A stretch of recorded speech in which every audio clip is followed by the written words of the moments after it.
마태복음 8장 5절에서 13절 말씀 제가 여러분께 읽어드리겠습니다.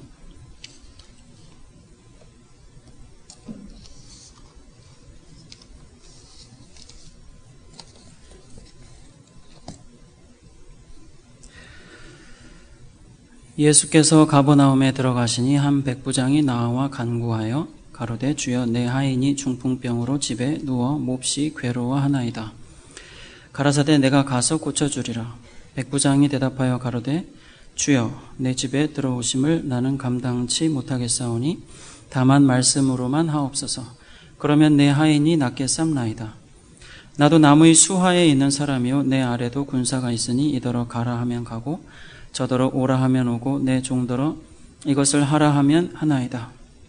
예수께서 들으시고 기이 여겨 쫓는 자들에게 이르시되 내가 진실로 너희에게 이르노니 이스라엘 중 아무에게서도 이만한 믿음을 만나보지 못하였노라.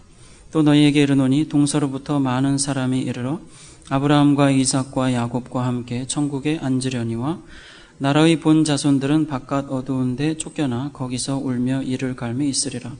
예수께서 백부장에게 이르시되 가라 내 믿은 대로 될지어다 하시니 그 시로 하인이 나으니라. 아멘. 기도하겠습니다.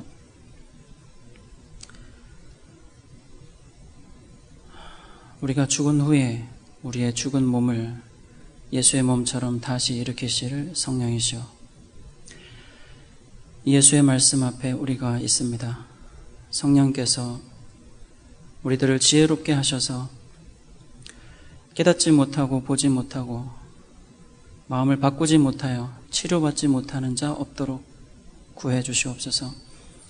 예수님께서 말씀하신 이 구원받는 사람의 믿음을 우리도 소망합니다. 주의 성령께서 친히 가르치시고 확신한 대로 우리도 이 구원의 은혜에 참여하게 하옵소서. 주 예수 그리스도의 이름으로 기도드립니다. 아멘. 예수 말씀의 권위에 복종하는 사람은 그 믿은 대로 될지어다. 제목의 말씀을 증거하겠습니다. 우리가 지난 몇 주 동안 계속해서 예수님이 하나님의 다스림에 대해서 하신 말씀들을 들었습니다.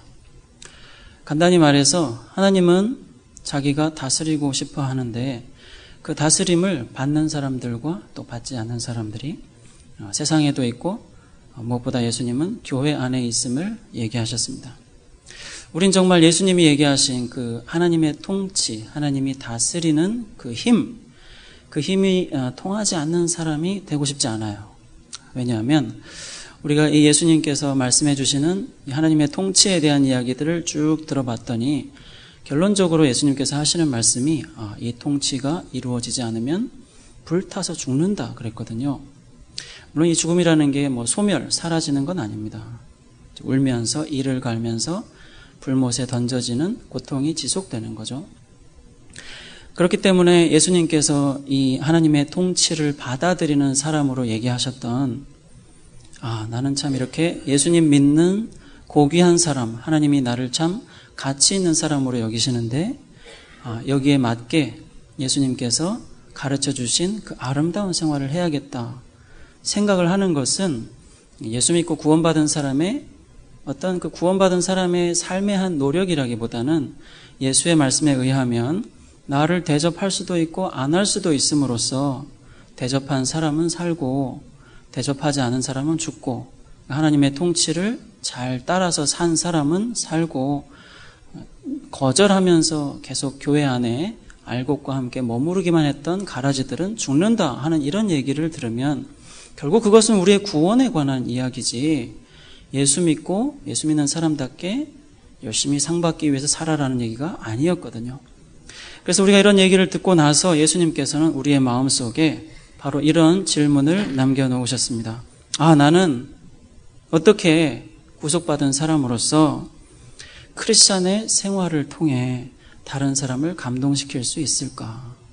그래서 죽지 않을 수 있을까? 라는 질문을, 관심을 갖게 합니다.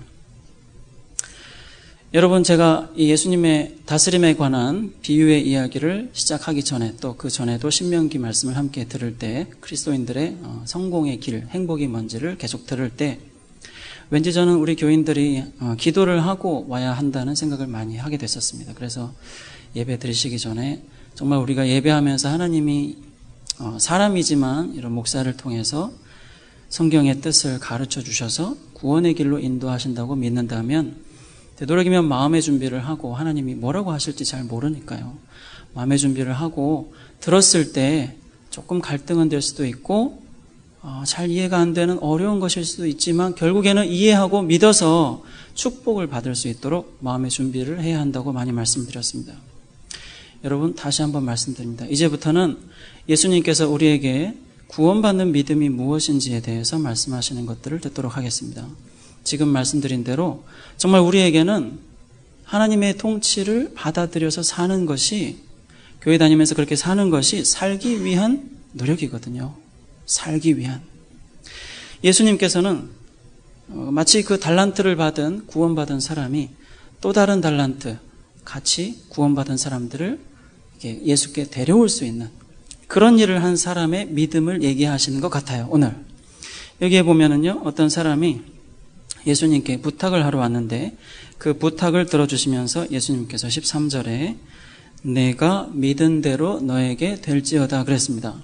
근데 이제 그렇게 된 결과를 성경이 뭐라고 그러냐면, 이 사람이 부탁했던 그 괴로워하는 병자, 자기의 하인이 나았다 그래요. 그러니까 이 사람이 믿은 것은 예수님이 이 병을 이 사람으로부터 고쳐주셔서 이 사람이 괴로워하지 않도록 하실 수 있다, 이런 믿음이었었고, 이 사람이 그렇게 믿었더니 그 믿은 대로 이 사람에게 됐다. 이것은 그 사람, 그 하인을 위해서 예수님이 할 수 있다고 믿은 대로 그 하인을 위해서 예수님이 진짜 해주셨다 이거죠.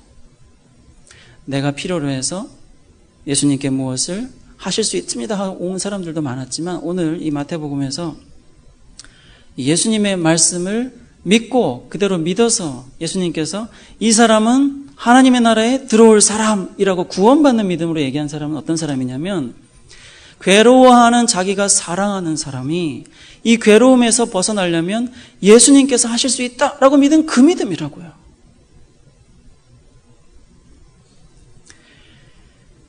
팔 절에 예수님, 자, 말씀을 하십시오. 그러면 내 하인이 나을 것입니다.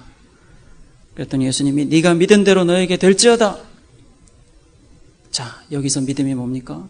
다른 사람의 고통을 없애주시기 위해서 예수께서 말씀하시면 된다. 이걸 믿은 믿음이죠.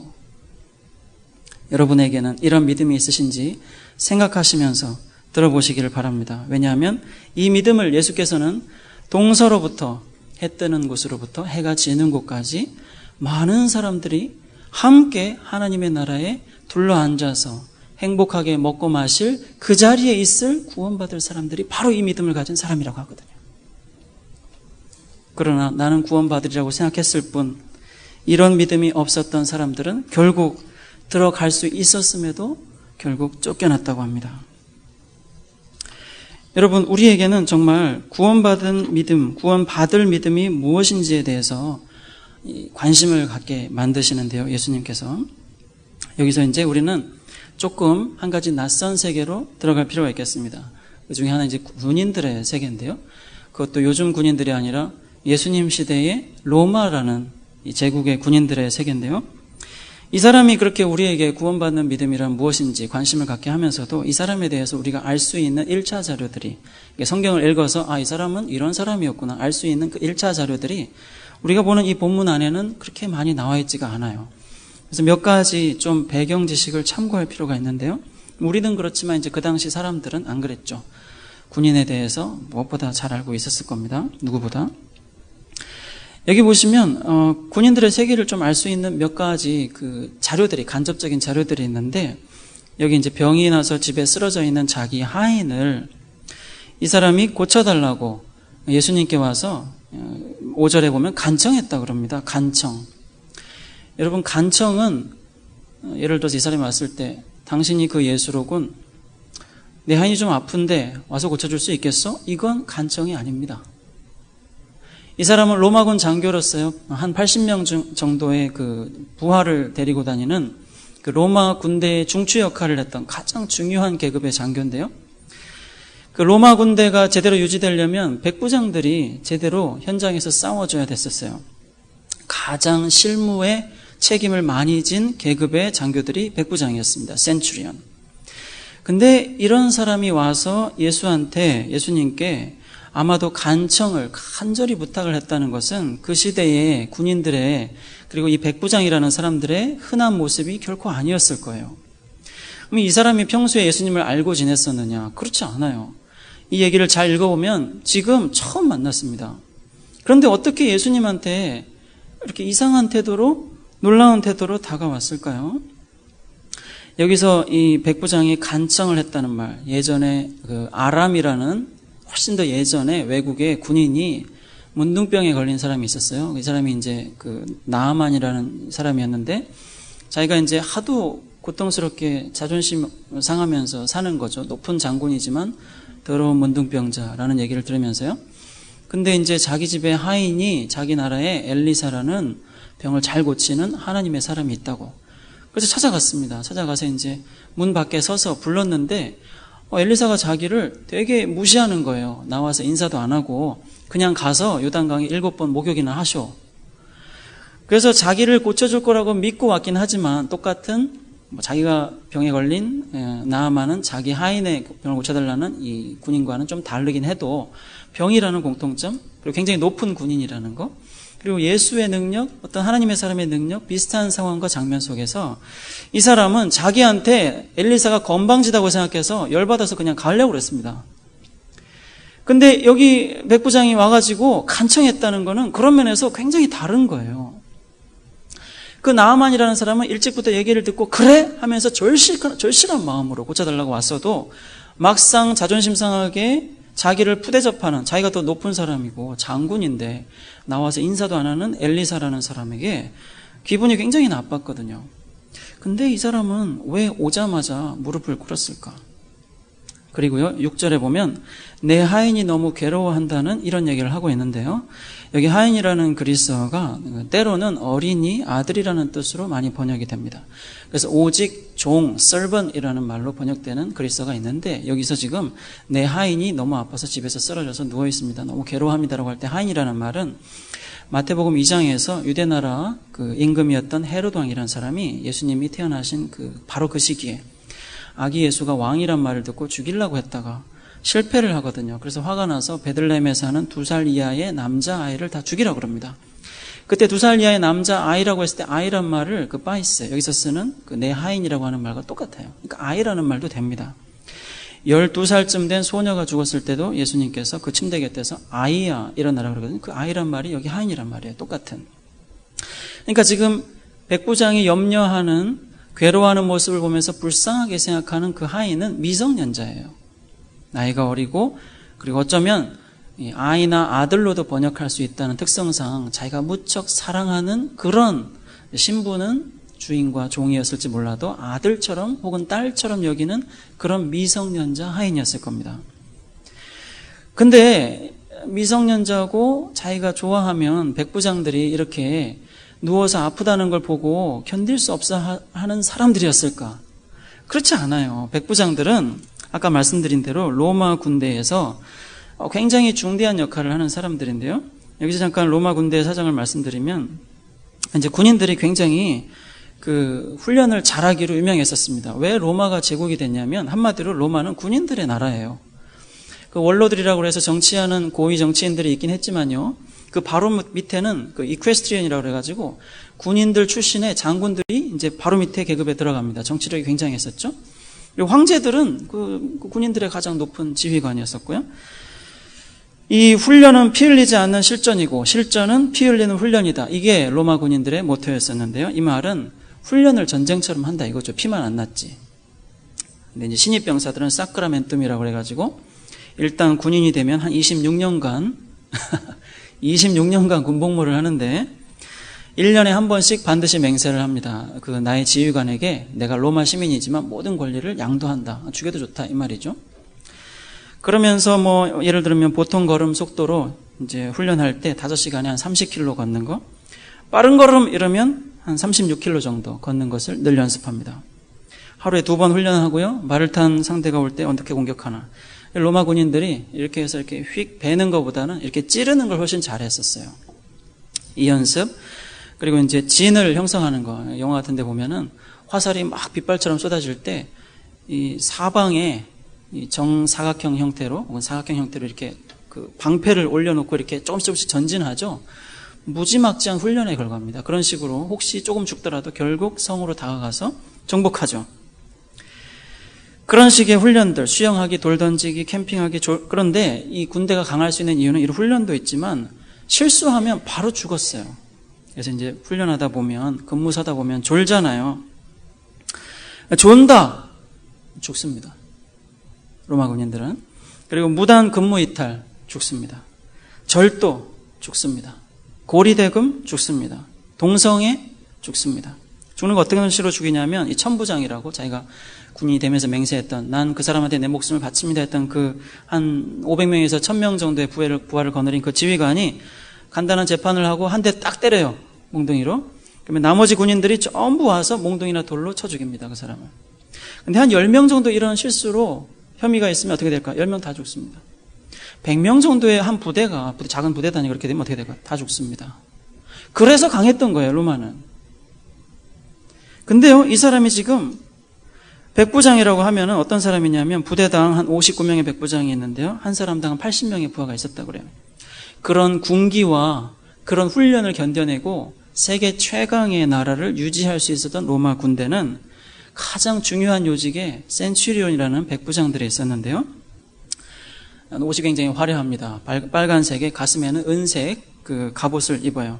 그리고 오른쪽에는 긴 칼을, 왼쪽에는 단검을 찹니다. 그리고 항상 오른손에는 그 포도나무 줄기로 만든 매를 들고 다녔어요. 이거 왜 들고 다니냐면 그 자기 휘하에 한 80명 정도는 이 백부장 책임인 거예요. 그렇게 죽을 정도까지 죄를 범하지 않는 경우는 항상 때려서 다스립니다. 근데 그걸 항상 때렸어요. 항상. 예수님이 태어나신 후 한 14년, 주후 14년쯤에 로마 군인들이 반란을 일으켜서 자기들의 백부장을 죽인 사건이 역사에 남아있는데요. 이 백부장의 별명이 캐도 알테룸이라는 사람이에요. 캐도 알테룸. 이 캐도 알테룸이 우리말로 무슨 뜻이냐면 하나 더 가져와라는 뜻입니다. 이 사람이 별명이 왜 하나 더 가져와냐면 이제 손에 들고 있는 그 몽둥이로 막대기로 자기 휘하의 군인들을 한번 때리기 시작하면 부러질 때까지 때리는 거예요. 근데 그걸로 끝나는 게 아니라 하나 더 가져와 또 때리는 거예요. 언제까지 하나 더 가져왔었는지 잘 모릅니다. 그러나 그게 그쳤죠. 언제요? 자기 휘하의 군인들이 견디다 못해서 죽였을 때. 이거는 목숨을 걸지 않으면 못하고요. 휘하에 함께 그 반란을 일으켰다는 건 다 죽고 싶어도 죽어도 그럴 수밖에 없다고 생각할 정도로 정말 그렇게 할 수밖에 없었던 사람들의 행동이었었죠. 여기 예수님께 와서 넌 정말 내가 지금까지 만난 크리스찬들 중에서 내 뒤에 따라오는 수많은 예수님을 따라오는 그 크리스찬들, 내가 정말 한 번도 보지 못했는데 어쩌면 이런 믿음을 이라고 한 사람은 그런 백부장 그룹에 속했다고요. 유대인 아닙니다. 크리스찬 아닙니다. 로마 식민 지배의 지배자들 중에서 그렇게 거친 부대의 핵심 역할을 하는 잔혹한 사람이었어요. 원래는. 백부장이 되려면 50대 이상의 나이가 대부분 되었을 거라고 생각하는데요. 26년간의 군복무 기간이 있다고 하지 않았습니까? 백부장이 되려면 그 평범한 병사 생활을 굉장히 충실하게 하고 글도 배우고요.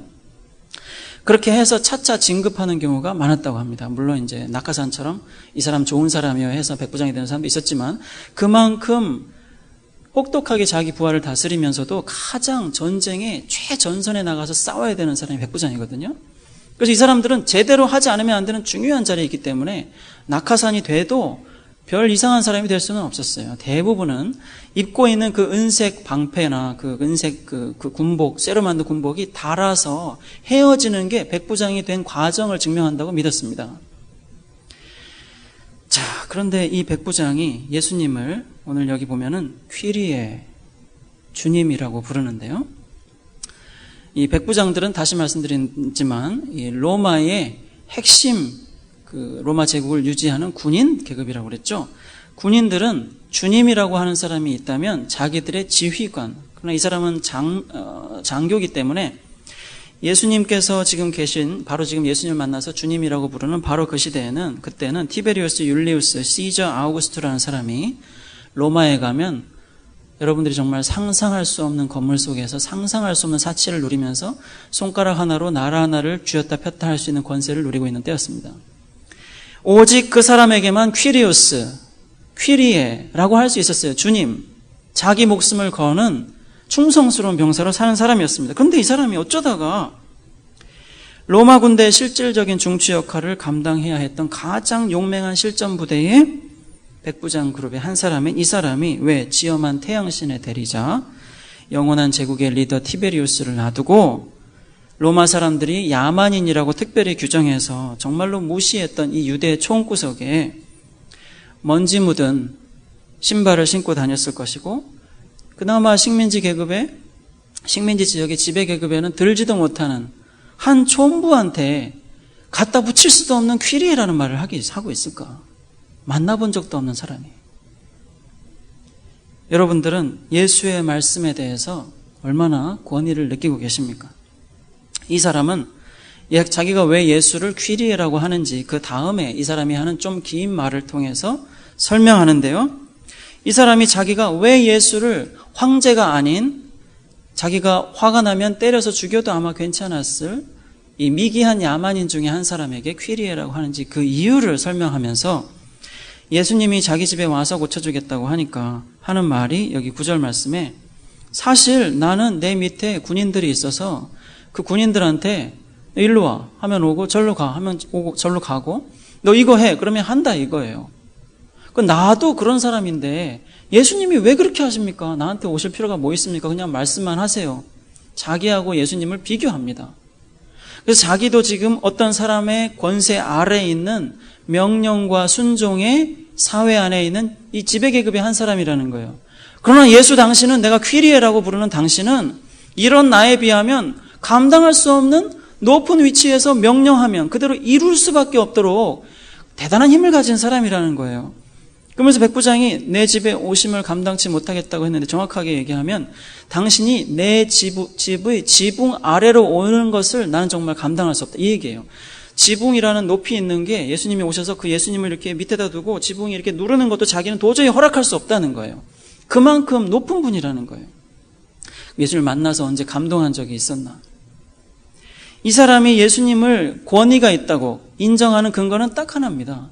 이 사람이 지금 자기 하인, 어쩌면 사랑했을 그 하인, 그렇게 매를 들어서 때리면서 똑바로 하라고 하는 것이 주 업무였던 백부장 그룹의 한 사람이 특별히 누군가를 사랑하면서 그 사람이 아파하는 걸 견딜 수 없다고 하면서 찾아온 정말 이상한 이 사람이, 우리가 정말 이해하려고 했을 때 도대체 이 사람이 어떻게 이렇게 됐을까? 어떻게 변했을까? 대부분의 백부장들이, 대부분의 로마 장교들이 그렇게 살지 않을 때 딱 봤을 때 그 시대 사람들은 왜 이 사람은 이런 사람이지? 어떻게 이 군인은, 이 장교, 이 백부장이 이럴 수가 있지라고 이상한 관심을 가질 수밖에 없었던 이 사람은 도대체 무엇이 이 사람을 이렇게 바꿨을까 하는 거죠. 원래 이렇게 좋은 군인이었고, 원래 다른 사람과 전혀 다른 특별한 마음씨 좋은 인자한 사람이 아니었고, 아마 이 사람은 원래는 그렇지 않았는데 이렇게 바뀌었을 거예요. 예수님을 만나기 전에 이 사람이 어떻게 살았었고 왜 그랬는지는 알지 못하지만 그 시대 사람들이 생각하는 군인의 이미지를 생각해 볼 때 이 사람이 우리 성경에 나타나서 우리한테 이런 모습을 보여주는 건, 확실히 이 사람은 주변 사람들처럼 살았을지는 모르지만 바뀐 것이 틀림없다는 생각을 할 수밖에 없게 만듭니다. 달라졌다는 거.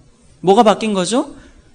포악한 인간성을 버리고 고통받는 사람의 고통을 볼 수 없는 전혀 다른 사람으로 바뀐 거예요. 내가 아파서 어쩔 수 없어서 찾아온 것도 아니고요.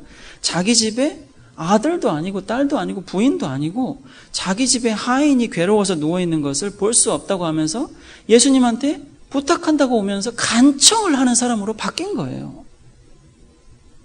자, 이 사람이 포악한 대부분의 그 당시 사람들과 다르게 누군가 괴로워하는 사람을 불쌍하게 여기는 인자한 군인으로 바뀌었다는 것은 성경이 증명해 주는데, 이 사람의 변화가 있다는 것을 성경이 증명해 주는데, 우리가 보는 이 이야기는 마태복음 8장에 있습니다. 마태복음 8장 바로 직전에 예수님의 긴 설교가 7장에서 끝나는데요.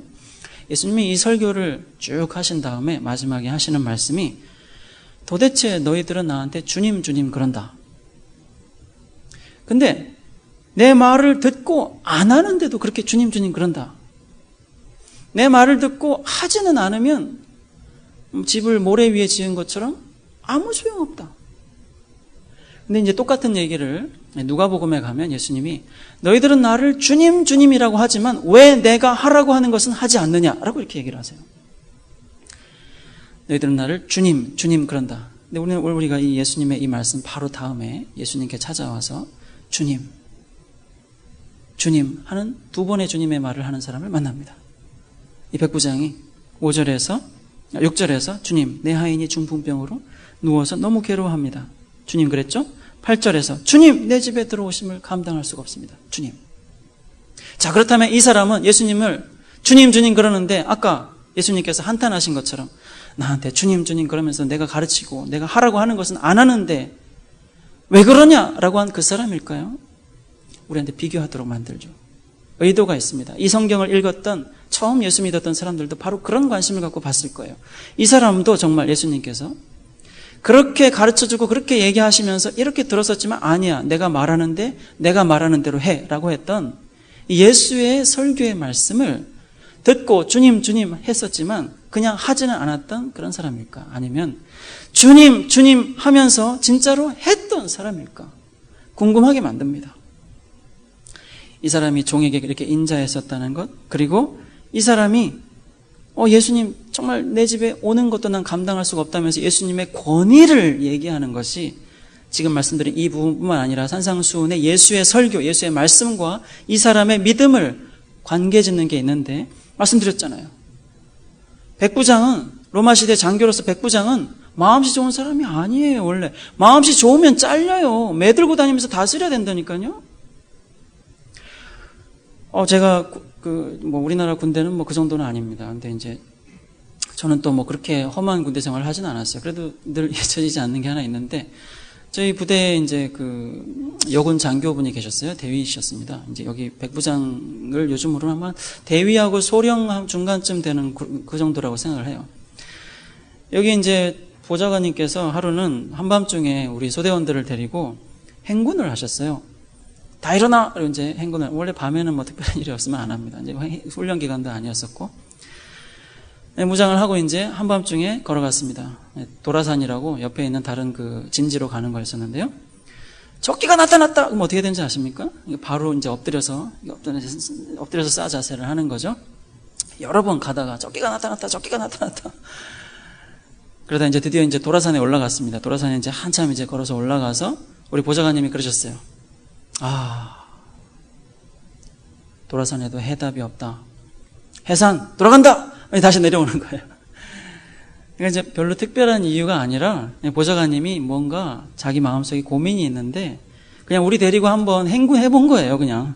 그래서 이제 도라산에 가면 뭔가 이제 고민하시던 게 해결될 거라고 생각했지만 가서 이제 밤하늘을 보시면 잠깐 생각을 했는데 답이 없는 거예요.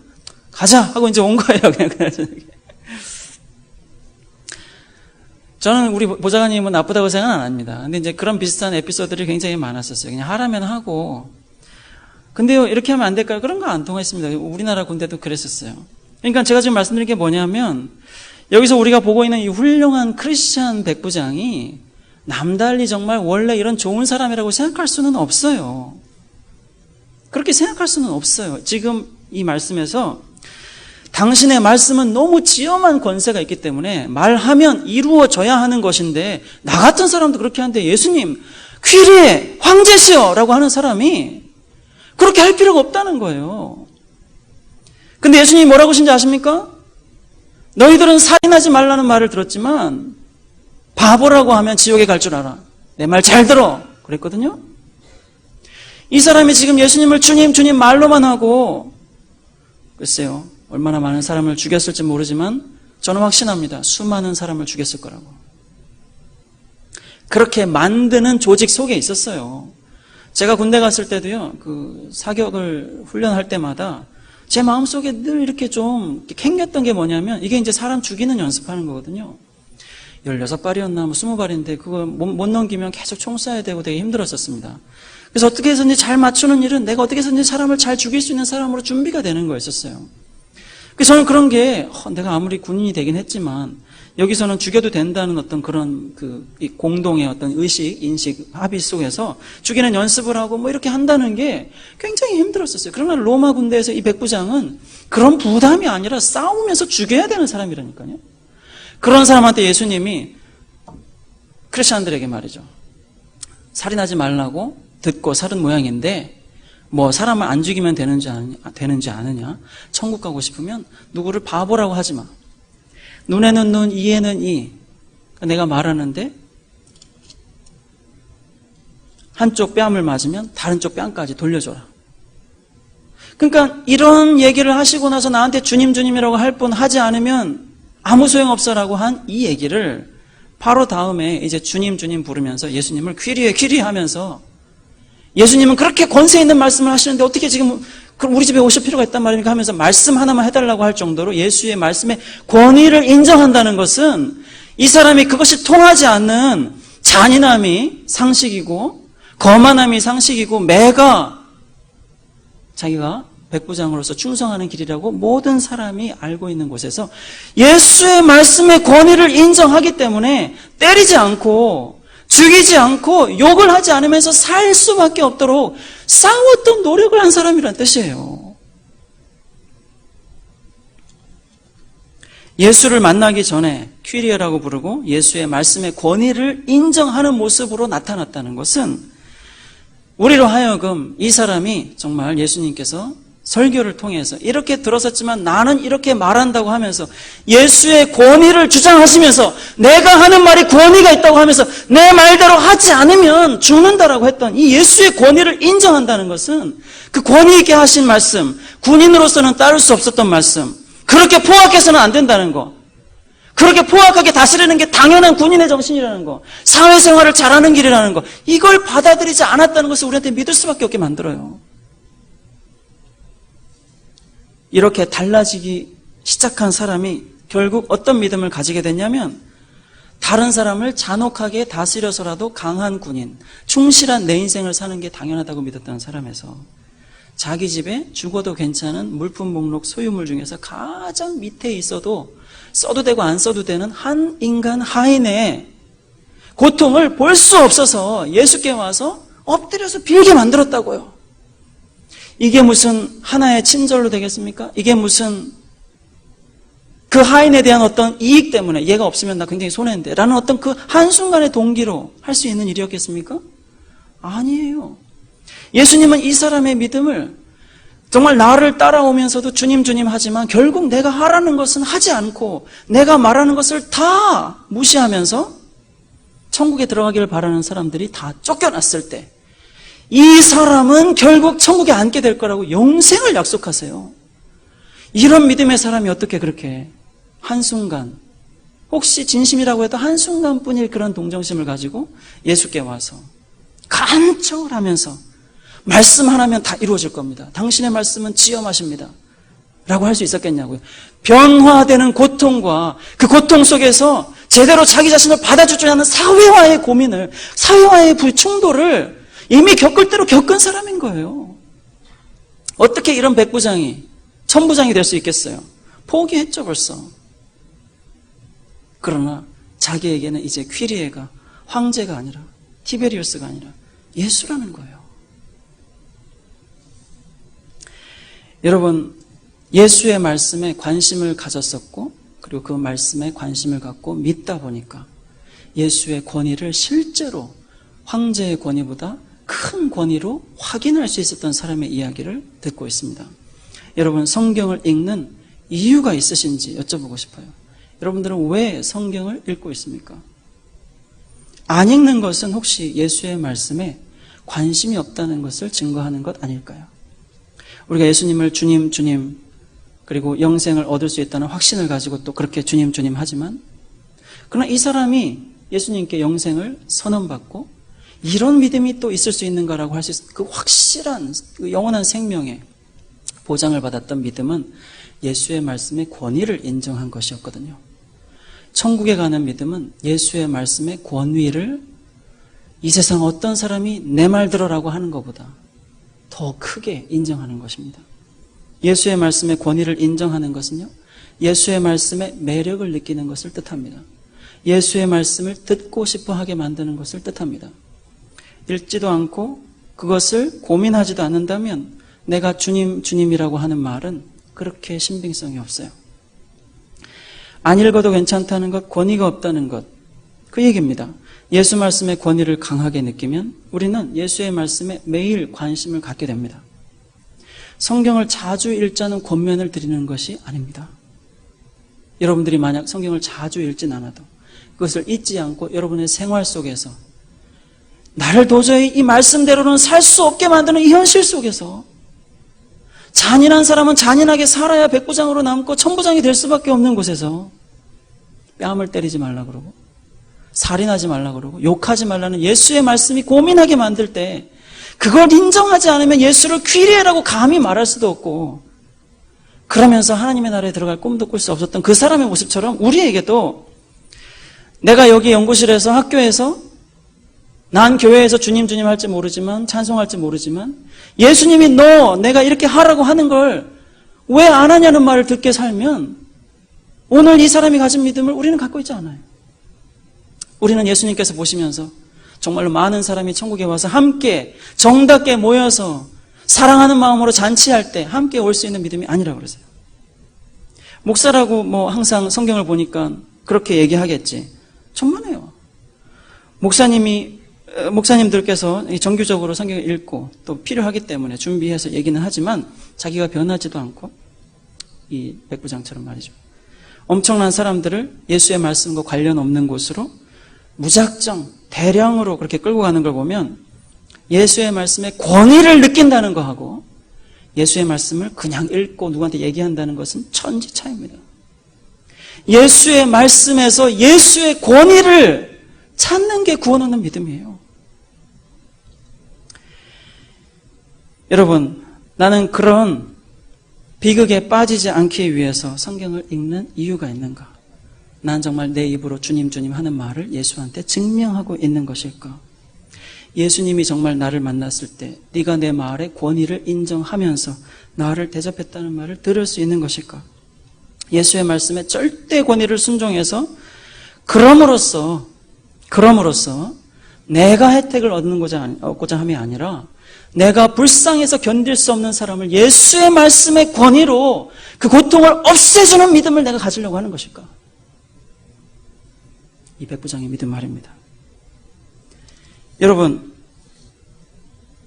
누가 울면서 이를 갈았습니까? 예수님께서 지금 예수의 말씀의 권위를 인정하지 않는 주여 주여 하는 사람들, 알곡과 함께 있었던 가라지였을 뿐인 사람들, 저인망에 걸려들었을 뿐 부담을 갖고 교회는 다녔지만 결국 나중에는 나쁜 고기로 발견될 수밖에 없는 사람들, 아들의 결혼식에 초청받았지만 입고 왔어야 할 예복은 입지 않았던 사람들, 교회 안에서 자기보다 약한 사람을 그냥 괴로워하도록 놔둠으로써 무관심이라는 폭력을 예수께 행사했던 사람들, 그들은 얼마나 예수의 말씀에 껌뻑 죽어가지고 자기의 현실 생활에 어려움이 닥치더라도 이제는 그분이 나의 퀴리에가 됐다면서 자기의 어려운 현실과 맞서 싸우는 동안 자기의 성품이 변할 수 있었던 이 사람과는 얼마나 다른지요.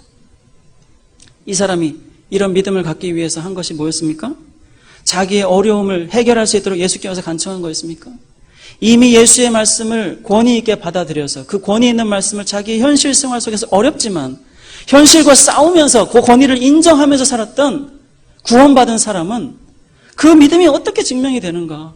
이 예수의 권위 있는 말씀을 깨달으면 깨달을수록 이 권위가 내가 사랑하고 염려하는 이 사람의 고통으로부터 이 사람을 건져줘야 한다는 달란트를 받은 사람의 그 믿음, 나 이렇게 소중한 사람인데 이 사람 구원받아야 한다고 생각하면서 이웃을 위해서 아름다운 그리스도인이 되려고 했던 그 사람의 믿음을 똑같이 보여줄 수밖에 없죠. 천국에 가서 예수께서는 말씀하십니다. 다 함께 둘러앉아서 식사를 할 것이라고. 천국에 함께 앉아있는다 이 말은 식사할 때 자세히 얘기하는 거예요. 정답게 마주보면서 웃으면서 음식을 먹으시는 자세로 동서로부터 많은 사람이 와서 함께 앉으래요. 왜요?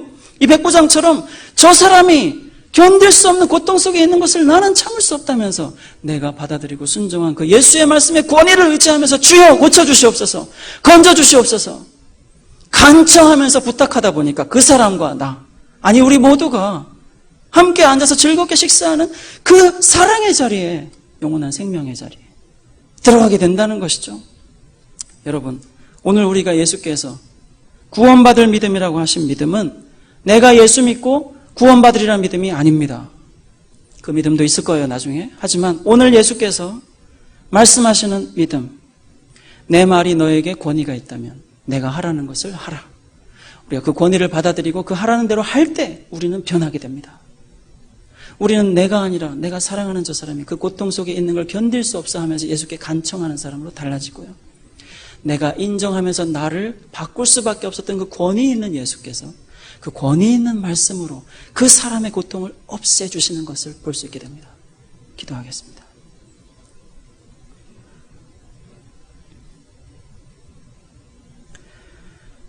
은혜로우신 하나님, 우리에게 구원 얻는 믿음을 가르쳐 주셔서 감사합니다. 예수께서는 그럴 수 없는 사람이 또 그럴 수 없는 사랑을 가지고 이 고통 속에서 건져주시도록 간청하는 것을 보셨을 때 그 사람의 변화된 성품, 그 사람의 현실 세계 속에서 예수의 말씀을 인정하려다 보니 당할 수밖에 없었던 수많은 어려움들, 그러면서 알게 된 예수의 권위, 그 권위로 이웃을 사랑하게 된 이 믿음을 보셨습니다. 주님, 우리 한마음교회 성도들에게 복을 주시옵소서. 예수 믿고 구원받는다는 이 작은 지혜, 여기에 이제 정말 예수께서 온 세계의 사람들이 함께 모여서 영원한 생명을 누리며 함께 다정하게 앉아서 축제를 벌이게 된다는 그 자리에 앉을 수 있는 이 믿음을 사모하게 하여 주옵소서. 고통 속에 있는 사람에게 무관심하지 않으며 고통 속에 있는 크리스찬에게 어떻게 해야 그 고통을 없애줄 수 있을 것인가? 내게는 가장 권위 있으신 예수, 그 예수의 말씀으로 그 사람의 고통을 없애주시도록 간청하는 그리스도인, 참으로 그 예수의 말씀의 능력을 나타내는 그리스도인 되게 하여 주옵소서. 주 예수 그리스도의 이름으로 기도드립니다. 아멘.